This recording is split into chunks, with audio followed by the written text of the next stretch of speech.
La semaine passée, nous avions parlé de l'arrivée de Turgon en Terre du Milieu, de sa vie à Vinyamar et de sa découverte de la vallée cachée de Tumladen. Aujourd'hui, nous allons donc parler de Gondolin. Mais allez regarder le premier épisode qui s'affiche en haut si vous ne l'avez pas vu. Ça pourrait vous aider à la compréhension de celui-ci. Alors bon épisode! Après Dagor Aglareb, Turgon commença à ressentir à nouveau l'agitation immiscée dans son cœur par Ulmo et ses pensées se tournèrent vers Tumladen, la vallée cachée. La vallée arrondie de Tumladen, au sein des montagnes, était à l'origine un lac, et en son centre se dressait une colline qui avait autrefois été une île, Amon Gwareth était son nom. La vallée avait été vidée il y a longtemps par la rivière asséchée maintenant, créant ainsi la seule entrée de la vallée, le chemin secret d'Orfalkekor. Turgon amena secrètement dans la vallée un grand nombre des artisans Noldor les plus compétents, et il leur fit construire une ville superbe qu'il appela Gondolin. Lorsqu'elle fut achevée en l'an 116 du premier âge, Turgon abandonna Vinyamar avec tout son peuple et les conduisit à Tumladen en secret, caché par le pouvoir d'Ulmo. Avant de partir, cependant, et suivant la prophétie d'Ulmo, il laissa à Vinyamar une épée, une cotte de mailles et un casque pour celui qui viendrait au moment où les Noldor en auraient le plus besoin et leur apporterait alors l'espoir. Rappelez-vous de ces petites phrases, c'est très important pour l'épisode prochain. Après leur arrivée dans leur nouvelle ville, les Gondolindrim, c'est comme ça qu'on les appelait, continuèrent à travailler à sa construction jusqu'à ce que l'on dise qu'elle rivalisait avec Tirion elle-même en beauté et en majesté.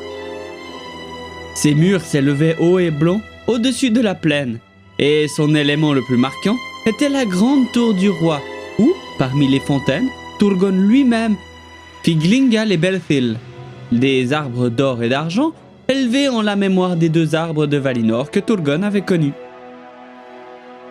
Suivirent les 2 siècles de la longue paix.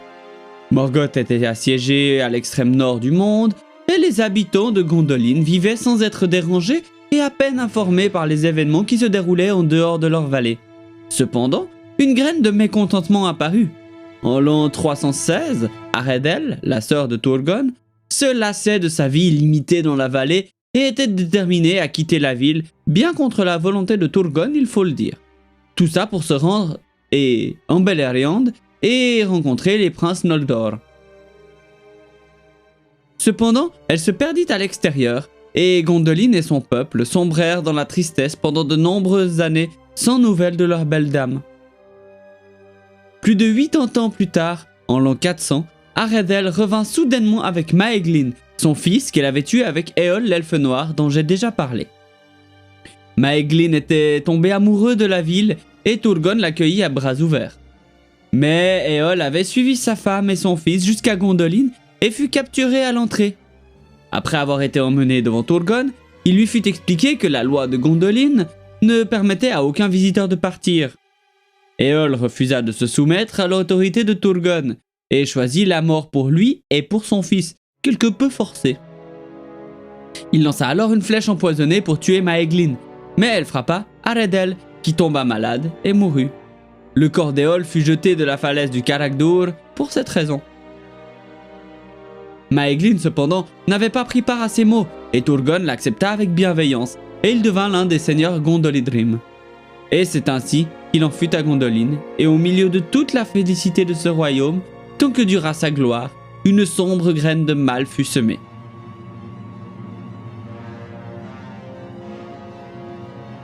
Lorsque Morgoth rompit le siège d'Angband durant la Dagor Bragolak, la bataille de la flamme subite, le peuple de Gondolin ne prit aucune part à ces conflits.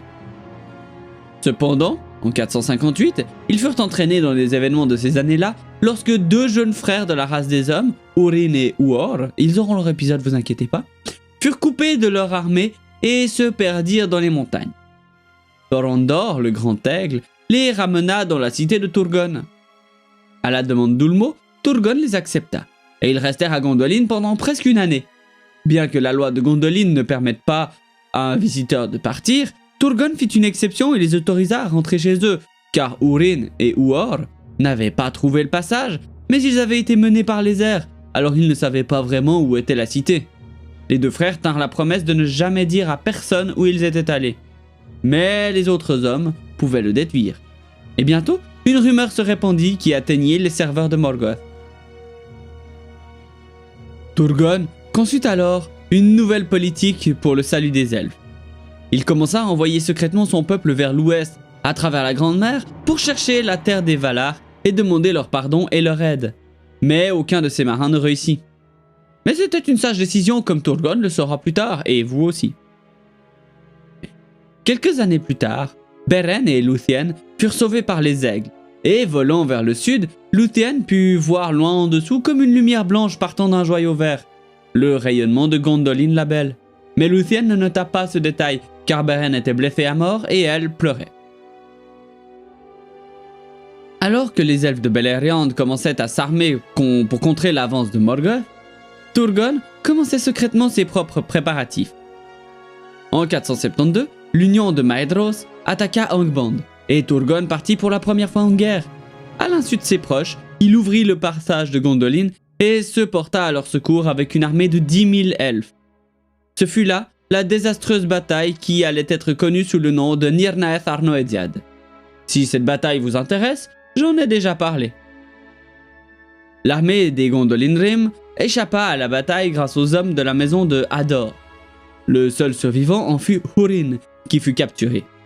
Morgoth craignait beaucoup Turgon, qui était désormais le seul grand roi des Noldor, et souhaitait le détruire plus que tout autre ennemi, car, pendant sa période de Valinor, Morgoth avait toujours eu ce petit sentiment qui faisait qu'il se sentait mal en la présence de Turgon, car il savait du coup que sa fin lui viendrait de Turgon. Le Seigneur des Ténèbres tortura donc Húrin et lui offrit même la liberté, mais il ne put jamais lui faire révéler l'emplacement de Gondolin. L'ombre se profile doucement à l'horizon pour les gens de Turgon, mais cette histoire, aussi palpitante soit-elle, devra attendre la semaine prochaine et l'épisode incroyable de la chute de Gondolin. Et franchement, ce sera le point d'orgue de cette mini-série de 3 épisodes. Toutefois, si vous désirez des infos en avant-première, venez me poser des questions lors des lives mardi, mercredi et jeudi. Peut-être que l'une d'entre elles trouvera réponse dans la vidéo, ou alors y répondrai-je sur l'heure. Mardi, je ferai du Bloodborne. Mercredi, je pense partir sur une soirée Warhammer 40k, avec plusieurs jeux, avec peut-être Warhammer Space Marine, avec peut-être Warhammer Dawn of War, on verra. Et jeudi, sur la crypte, je vais voir si un petit let's play sur son bon vieux Fallout New Vegas pourrait vous intéresser. Si vous souhaitez m'aider, il existe encore mon Tipeee, et plus encore ma chaîne Twitch sur laquelle j'ai activé les dons, enfin. Et sur cette dernière, je peux vous remercier en direct, ce qui me met un peu moins mal à l'aise, je vous avoue. Alors, il me reste qu'à vous remercier de votre visionnage, et à vous dire à bientôt en Terre du Milieu. Ciao!